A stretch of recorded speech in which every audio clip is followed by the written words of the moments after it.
The bright side of addiction is recovery. And recovery is good health, hope, healing, and happiness.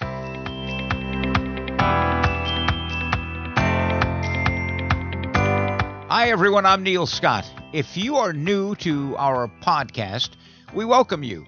If you've been here before, welcome back. And if you are in recovery, know or love someone who is, or you simply want to know more about the recovery process, or maybe you're a bit concerned about someone you know or love who harmfully uses alcohol or any other drug, this is the podcast for you.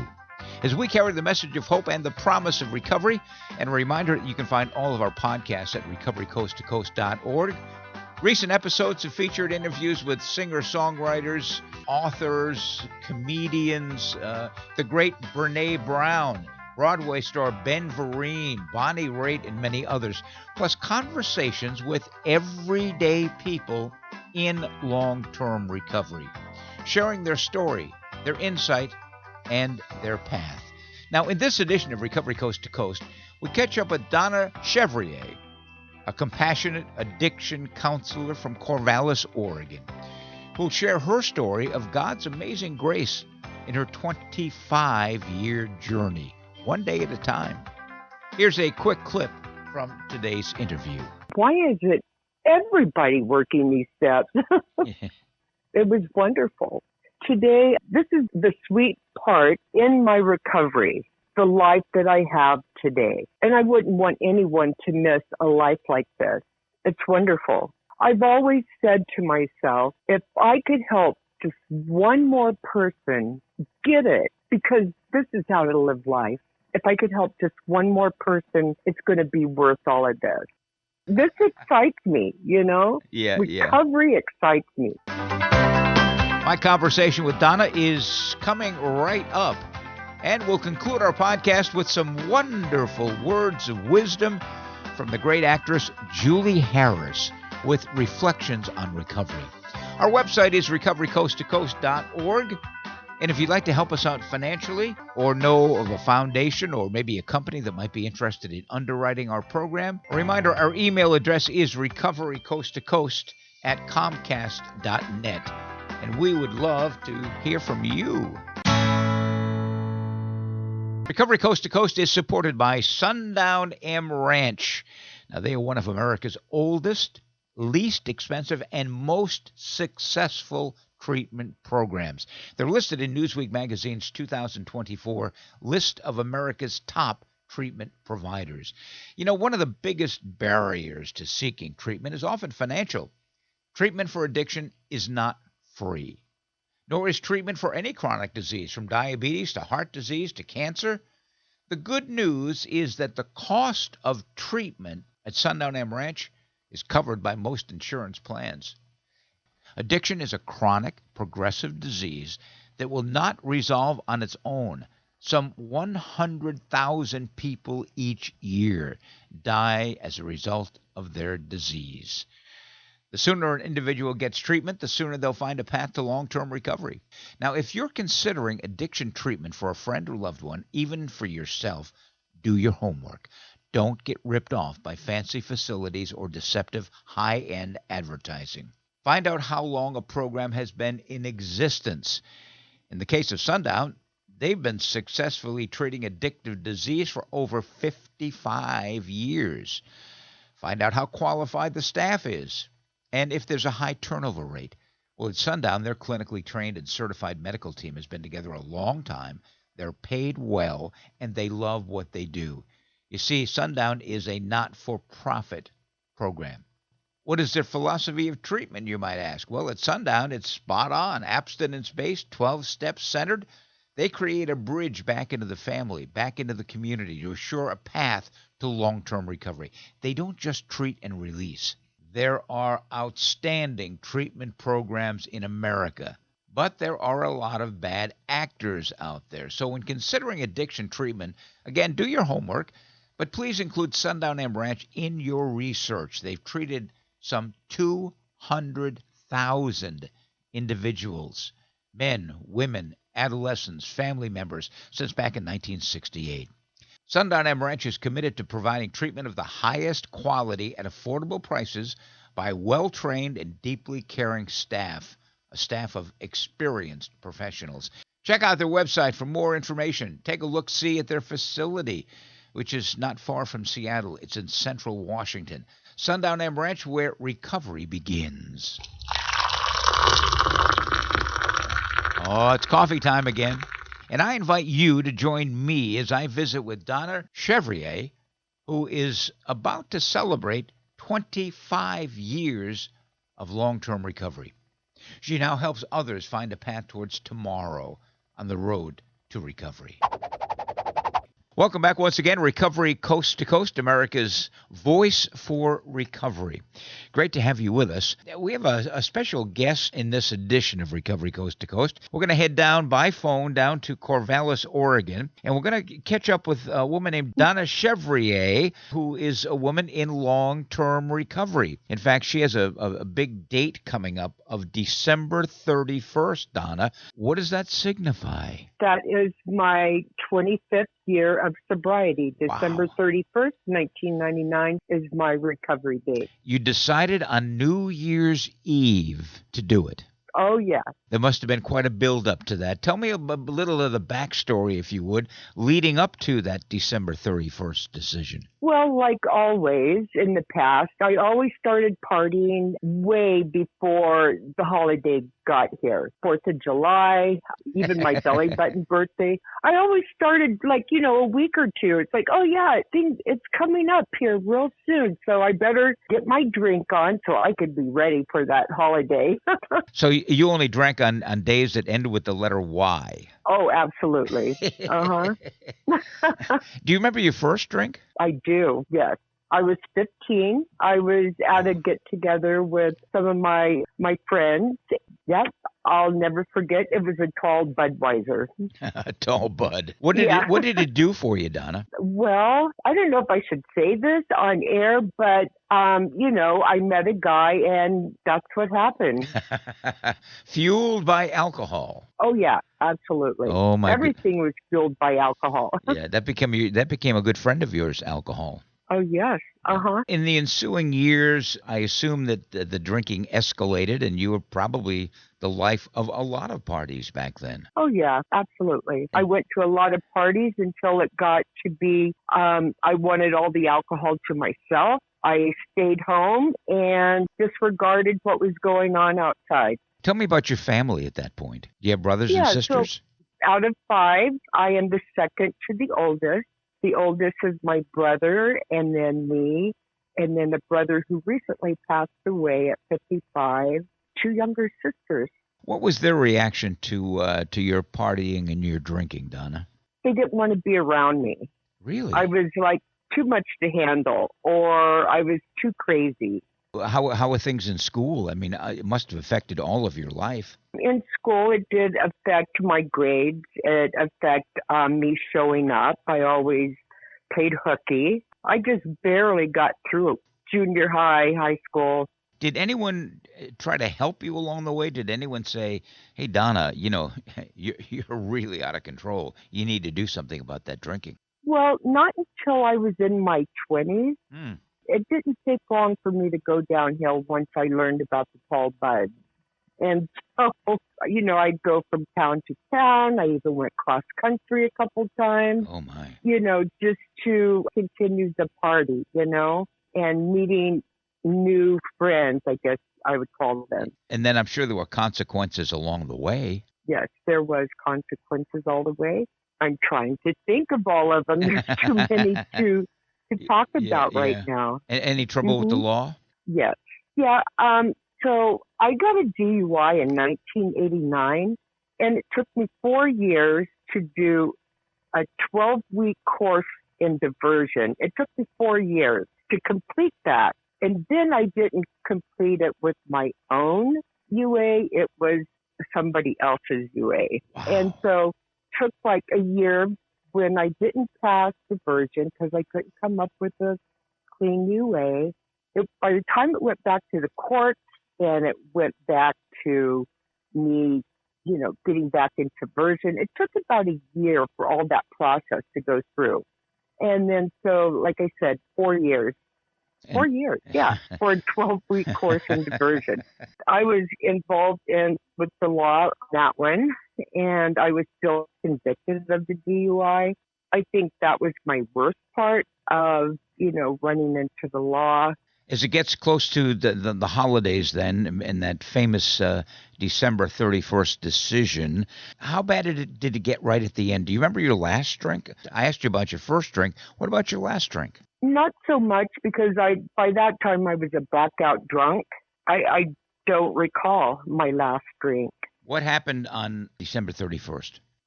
So December 31st, I was done. I came to, I had, this thought that I need help. And where was I going to go to get the help? I was going to go to AA. And the way I learned about AA is I went to a lot of treatment centers trying to find someone to fix me. And as I did residential treatment centers, they always rounded us up and dropped us off at an AA meeting at least once a day. Mm. That's how I knew about AA. So you had some exposure to that in treatment then? Oh, yeah. I have been in and out of treatment centers for a very, very long time. Again, like I said, trying to find someone to fix me, and it just wasn't working. Do you remember that first AA meeting that you went to when you were in treatment and your reaction to it? I do. And I remember thinking, why are all these people laughing and having a good time? I don't want what they have, because I didn't quite understand it. Why am I being dropped off here? Is this more torture, or what am I supposed to learn from this? What did you learn from that? So what I learned was that is AA. If in the big book of Alcoholics Anonymous, it tells us we're not a glum lot. I always wanted to know what that word was, and it's happiness. After a while, after going to AA, then I realized that it's attraction rather than promotion. Mm-hmm. And so I was attracted to that later on.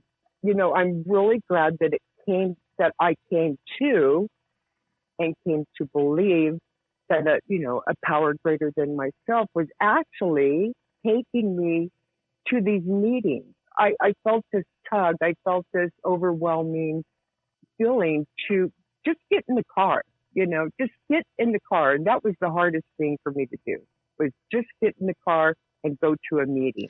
As I continued going to meetings, it's been a very big part of my life now, integrated in my life, going to meetings, meeting with a sponsor, sharing my experience, strength, and hope today. Did you start working the steps? Did you get a sponsor? Did you do any of the work necessary? Oh, yeah. Yes, absolutely. So I started working with my sponsor. I started working the steps. I remember when I got to the 9th step, I remember I was making all of my amends. I had 3 more on my list, and they were in California. So I go back to California. I found 2 of them that was on my list was at my aunt's funeral. Oh. And so I made my amends there out in the parking lot as everybody was leaving. And then I had 1 more person to find. And I was down there already for 5 days, and I'm running out of money. I remember I'm at this motel in Fairfield, California. I got into the pool, and I called my sponsor. And I said, I can't find this last person. She goes, did you ever think about coming home? And I go, oh, my goodness, I could do that? I was so surprised. It was like, okay. So I come back home, and I write this letter and burned it. And the letter was to the person I could not find. Mm-hmm. That must have been very cathartic. Yeah. I remember a few days after I got home, I'm talking to my sponsor. I said, I think something's wrong. And she goes, oh, I bet you're experiencing some serenity and peace right now. And I go, oh, my goodness, is that what it feels like? Because I always had something going on, something negative or something I couldn't comprehend or reach, until she told me that. And that was when, oh my gosh, this is how it works. This is the steps of Alcoholics Anonymous. What was that first year of recovery like for you? The first year for me was, I was learning a lot and I just wanted more. You know, I was going to like 2 to 3 meetings a day, because I was a part. I felt like I was needed, you know, I was a part of. And the Fellowship of Alcoholics Anonymous gave me the reason to continue and move forward and work with my sponsor and work those steps, you know. And I thought, why isn't everybody working these steps? It was wonderful. Today, this is the sweet part in my recovery, the life that I have today. And I wouldn't want anyone to miss a life like this. It's wonderful. And the relationships must be great. Yes, relationships are really, really good. You know, I didn't know how to handle or have a relationship in the past. I was always walking around with a broken picker, you know, before I got clean and sober. And I was pointing at people like, oh, maybe you could fix me, or you drink like me. Maybe, you know, you could fix me. After my first year, I realized I did not have to run around looking for someone to fix me any longer. And the reason why I say that is working those steps, the ABCs, A, we were alcoholic and could not manage our own life. B, that probably no human power could have relieved our alcoholism. And that was like, okay, you know, I was trying to find a treatment center to fix me. But there it was, black and white, gee, God could and would if he were sought. And I like slammed the book shut and I go, oh my God, that's the answer right there for me. Sounds to me like a spiritual experience. Oh yeah. And it kind of scared me because those words just jumped right out at me, you know. I'll never forget the feeling I had. It was like, it was beautiful.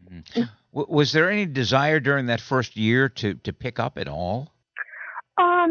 Not a desire, but maybe an urge. You know, I think I still had a few urges to, you know, pick up and drink. What did you do about it? I called my sponsor. I went to a meeting. I wrote about it. Why am I feeling like this? I'd call my sponsor at 12 o'clock at night. And then again, here's another thing she said. Did you ever think about going to bed? The simple things. Yeah, it's like, no. You know, you talked about the relationship in recovery, and I'm just reading a book now by a guy who's going to be on Recovery Coast to Coast. He was a guest 20 years ago. He's a very famous rock and roll singer. I don't know whether you remember Dion and the Belmonts, Dion DiMucci. Oh, yeah. Yeah, Dion. I sure do. Run Around Sue and The Wanderer and Teenager in Right. Love. He had 1 million records, and he was on our show probably 20 years ago. Well, he's got a new book out. It's going to be out in January, and he's going to be on the program. But in reading some of the early galleys of that, he said, where you truly see recovery is in relationships. And boy, when you get those sober, healthy, spiritual relationships in the fellowship, it's absolutely amazing. It is, absolutely. You had a sponsor, and I imagine at some point you started sponsoring folks. Yes, I did. My sponsor, Sherry, you know, we meet and we have breakfast together once a month. And we sit and talk, and then she will say something, and it's like, oh, wow. You know, she turns the light on for me a lot. You know, if I'm like going down this dark hall, she's going, how about if you try this? Or she'll turn a light on. I'm going, oh, yeah, why didn't I think of that? Coming up on 20 years sobriety, and I still sometimes forget. Or it's like, why didn't I think of that one? So I really like meeting with my sponsor, talking, and her helping me through something I needed to work out. What attracted you to work professionally in the alcoholism and addiction field, Donna? Well, I've always said to myself, if I could help just one more person get it, because this is how to live life. If I could help just one more person, it's going to be worth all of this. And so not only sponsoring and going to meetings and sharing, but also, the people that need the help through going to treatment centers. I work in IOP, intensive outpatient. And so those people too need help. Some of them don't think AA is for them. Okay, well, maybe we could try another route here, and maybe, just maybe, I could help this person. So that's what attracted me. It's not anything about me. It's about other people. I'm reaching out. I want to reach out so much more. That's why I'm in this field. When did you start your professional journey, and where did that take you? Over 8 years ago, I did an internship at Serenity Lane in Eugene. Great program. And, yeah. Let me tell you a story about that. So when I was in my disease, I had gone to Serenity Lane a number of times. I was inpatient, I was outpatient. Serenity Lane was always a special place for me. I did my internship there. And then after the internship, I was hired there. So I did like a 360. Crazy. But that's what happened with my very first treatment center. You went to school to learn to become an addiction counselor. Yes. And you worked at Serenity Lane. And then is that when you made the move then to Milestones Family Recovery? Not to Milestones, but I moved to Corvallis. My second job was discovery counseling here in Corvallis, Oregon. And then I worked there for over 3 years. And then from there, I went to Adult and Teen Challenge, and that was when COVID came out. Yeah. And so, being home and stuck at home for many months, I ended up, once COVID started, people were opening up, I decided to come to Milestones. What kind of work do you do there? Do you work with the women? Do you work with families? Do you work with all sorts of patients? Yeah. So I work with women. And yes, I work with their families. That's where Chicano Don comes in and helps me. Great guy. Yeah. And so you work with families of the women who are inpatient or outpatient or both? Inpatient. Chicano Don and I am the director of Milestones. Hopefully the three of us will get together and be able to get residential families to join us, pull it all together. How important is treating the family in the whole landscape of alcoholism and addiction recovery? It is very important because our clients need to know that their family is there for them. You can't nag anyone sober. And so working with those families and letting them know that, there's also a place for them, and it's called Al-Anon. And let them know that, don't nag them, don't be an investigator, don't do any of that stuff. Just stand back and just be there when they need you. What has been one of the highlights for you in your 8 years as a professional addiction professional? The highlight is to watch the light come on in their eyes and that they get it. They go to meetings, they have a sponsor, they're working the steps. I could just see the happiness that surrounds them. And they're like, wow, this is insane. This is good. This is good stuff. It really is a wonderful journey that keeps getting better or should keep getting better as recovery progresses. Alcoholism and addiction, it's a disease that is negative in scope. It's going to get worse. It continually gets worse.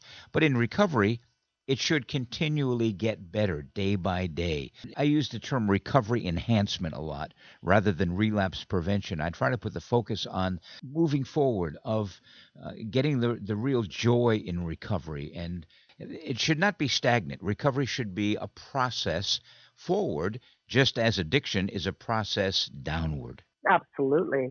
I agree with that.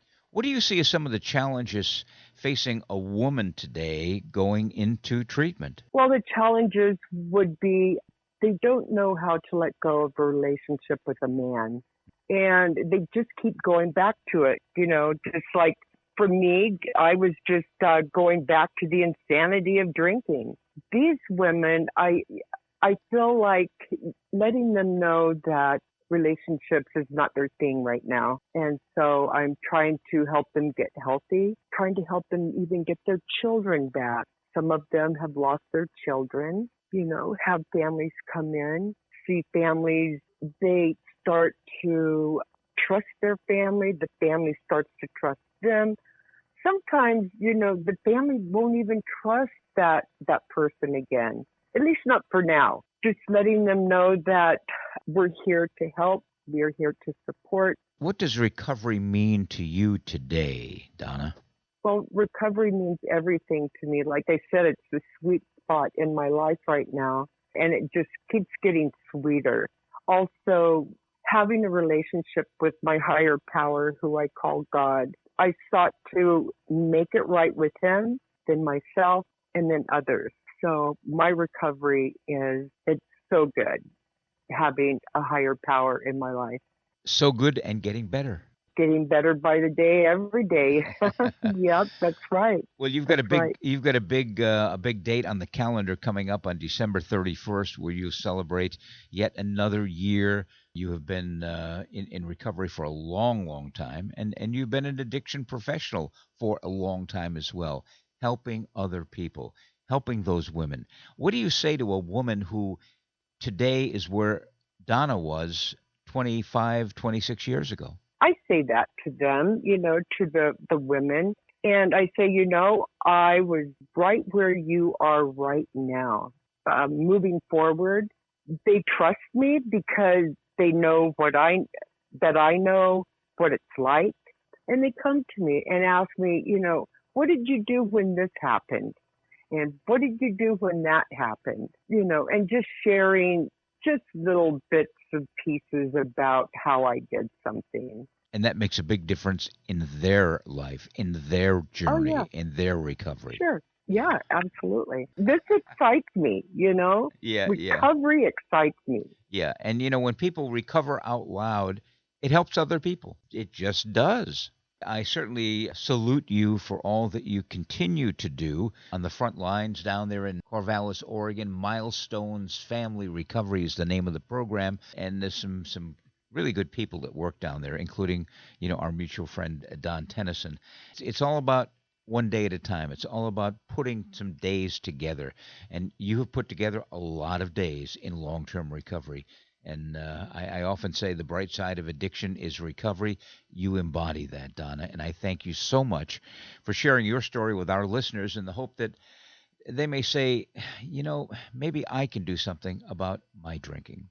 I do appreciate it. Thank you. I hope you've enjoyed my conversation with Donna. And by the way, if you want to know more about where Donna helps others, the website for the program where she is milestonesrecovery.com. By the way, I want to remind listeners of this podcast, if you would like to tell your story of recovery, regardless of the path you've chosen, and as long as you've been in continuous recovery for more than a year, drop us a note at recoverycoasttocoast@comcast.net. Coming up next, some recovery insight from award-winning actress Julie Harris. That'll be in just 30 seconds. She has always been your baby. But when your daughter got into drugs and alcohol, she turned into a stranger. What do you do? Where do you turn? Contact Sundown M Ranch. Sundown's nationally recognized youth treatment program guides young people back to a life free of drugs and alcohol. All treatment is gender-specific and directed by caring certified professionals in a safe environment. You can get your daughter back and get to know her again. Go to www.sundown.org to learn more. And now, as promised, some inspirational thoughts from an amazing actress, Julie Harris. Prayer is not overcoming God's reluctance. It is laying hold of his highest willingness. Richard C. Trench. The concept of a stern and reluctant God is rooted deeply in some of us. Perhaps it has been difficult to let go of the idea that God is judgmental and punishing. We may have felt that God has not forgiven us, or because we have not yet forgiven ourselves, we may feel undeserving of his love even now. Through our own direct experience, we have come to believe that God is loving and caring. It is our firm conviction that He wants us to be happy, joyous, and free. How do we know this? When we turn to God in a state of surrender and humbly ask for His help, our prayers were answered. We were granted freedom from our pain and obsessions, and were given courage and strength to deal with our gravest problems. We were led from despair to hope and shown a way by which our lives and the lives of others could become immeasurably brighter. Today, we absolutely insist on enjoying our relationship with God, for we know with certainty that He is and always will be a positive force in our lives. We pray not to overcome the harsh judgment of a reluctant God, but to join forces with a kind and loving Father. Thought for today: God is all-forgiving, even if you have yet to forgive yourself. Well,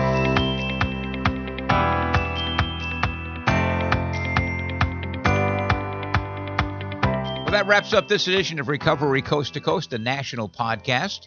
If you've enjoyed our podcast, and I certainly hope you have, I'd appreciate it if you could share it with one other person. You can find all of our podcasts at recoverycoasttocoast.org. And if you'd like to get in touch with us, again, our email is recoverycoasttocoast@comcast.net. Also, please hit the subscribe or follow button. It's free, and you'll be notified the next time we publish a podcast. If you're considering treatment for a friend or a loved one, be sure and visit NAATP.org/AID. They've got a list of those treatment programs that adhere to the strict ethical guidelines. One of them is Sundown M Ranch, but there are thousands of other good treatment programs as well. Remember, if you know someone experiencing problems with alcohol or any other drug, here's a 24-hour national helpline that offers free information and confidential treatment referrals. And Spanish-speaking individuals are available as well. The number is 1-800-622-HELP. And we encourage you to check out findsupport.gov. It's a website designed for individuals, families, and friends. It has information about how to pay for treatment, including low-cost and, in some cases, free treatment options. You'll find healthcare support there as well. How to help yourself, how to help someone else. It's all in one place, findsupport.gov. And join us next time for America's Voice for Recovery, Recovery Coast to Coast, the national podcast.